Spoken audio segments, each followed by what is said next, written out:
नमस्कार। दुर्गा बनवासीको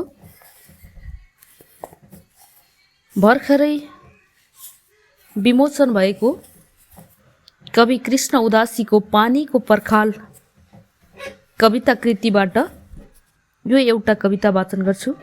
तेस्रो प्रजातिका मान्छेहरू।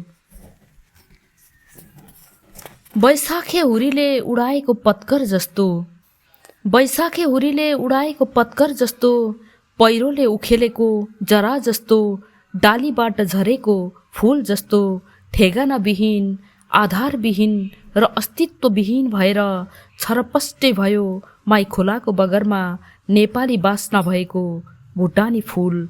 छरपष्टै भयो माई खोलाको बगरमा नेपाली बासना भएको भुटानी फूल।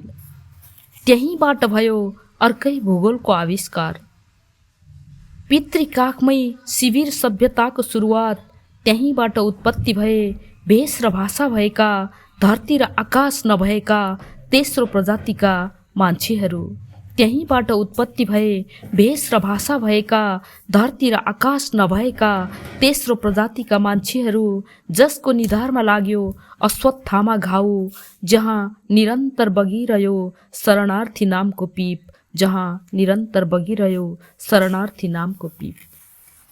आँखा चिम्ले पनि अँध्यारो, आँखा हेरे पनि अँध्यारो, सुरुङ युगको पल्लो किनारामा बसेको ध्यानमग्न तपस्वीले अलिकति खुसी खायो र पुरै जीवन दुःख पियो।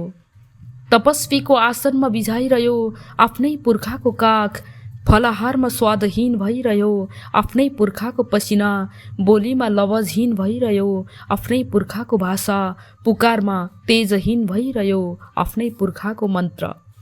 आज थुप्रै तपस्वी अश्वत्थामाहरू बाँधेर घाउमा पट्टी राखेर पूजाको थालीमा पहेँलै फुलेको घाम र आधा फक्रिएको जुन आउँछन् क्षितिज पारीबाट र गर्छन् पुकार माई खोलाको किनारमा। सुन्दर शान्त विशाल सुन्दर देश नेपाल, सुन्दर शान्त विशाल सुन्दर देश नेपाल। हस्, धन्यवाद।